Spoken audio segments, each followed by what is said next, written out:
আসসালামু আলাইকুম। এমকে কুকিং হাউসে সবাইকে স্বাগতম। আশা করি সবাই ভালো আছো। আজ আমি তোমাদের একটা অন্যরকম রেসিপি দেখাবো। এটা বড়রা সবাই পারে, যদিও তারপরেও ছোটদের জন্য। অনেকেই বুট ভুনা কীভাবে করতে হয় জানো না। বুটটা সিদ্ধ করলে অনেক একটা মানে খারাপ পানি বের হয়, কালো পানি, যেই পানিটা সহ রান্না করলে বুটটার কালার নষ্ট হয়ে যায়।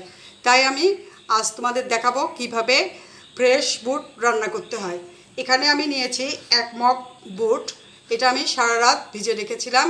সকালবেলা এটা ভালো করে ধুয়ে সামান্য একটু লবণ আর হলুদ দিয়ে সিদ্ধ করে নিয়েছি। সিদ্ধ করার পরে বুটের পানিটা, কালো পানিটা আমি ঝরে ফেলেছি। ঝরে ফেলার পরে ফ্রেশ পানিতে আমি 2 বার ধুয়ে নিয়েছি। এখন এটাকে আমি ভুনা করব। এই ভুনা করতে কি কি লাগবে দেখো। এখানে আমি নিয়েছি 3টি পেঁয়াজ কুচি, 5-6টা মরিচ। এটা তোমরা ঝাল যে যেমন খাও সেই অনুযায়ী নিতে পারো। আর এখানে নিয়েছি আদা বাটা 1 চামচ, রসুন বাটা 1 চামচ, জিরার গুঁড়া, ধনিয়ার গুঁড়া, লবণ, হলুদ। আর নিয়েছি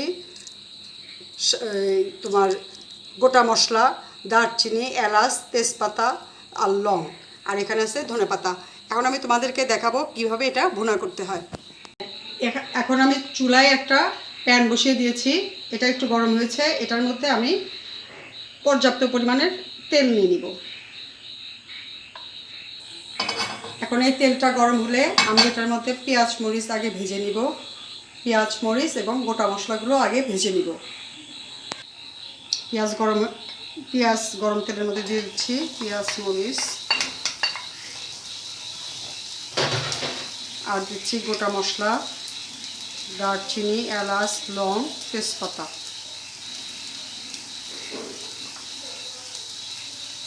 এলাচগুলোর একটু মুখ ফাটিয়ে নিচ্ছি সেন্ট বের হওয়ার জন্য। এখন আমি এটা একটু ব্রাউন সাইজ করে ভেজে নেব। এখন পেঁয়াজটা মোটামুটি ব্রাউন কালার হয়ে গেছে। এটার মধ্যে আমি এখন সামান্য একটু পানি দিয়ে বাটা মশলাগুলো দিব, না হলে তেল ছিটে যাবে।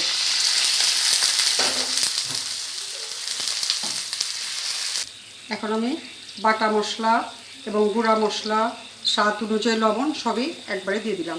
দিয়ে এই মশলাটা একটু কিছুক্ষণ কষায়া পরে আমি এর মধ্যে বুট দিব। মশলাগুলো কষানো হয়ে গেছে। এটার মধ্যে আমি এখন বুটটা দিয়ে দিব। বুট দিয়ে এখন নাড়াচাড়া করে পানিটা শুকিয়ে ফেলবো। এই যে জাল দেওয়ার পরে আস্তে আস্তে পানিগুলো শুকিয়ে যাচ্ছে। এইভাবে সমস্ত পানি আমি শুকিয়ে নিয়ে সার্ভিং ডিশে সার্ভ করে দেখাবো। বন্ধুরা দেখো, এই পর্যায়ে পানি শুকিয়ে গেছে। এখন আমি এটার ভিতরে 1 চামচ জিরার গুঁড়া দিয়ে দিব। এটা ভাজা জিরার গুঁড়া, তাহলে এটার স্মেলটা সুন্দর আসবে। এবং আমি এটার মধ্যে ধনে পাতাগুলো দিয়ে দিব।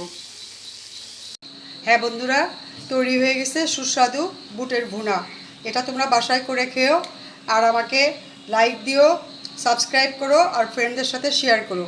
খেতে অসম্ভব ভালো। Thank you. সবাই ভালো থেকো।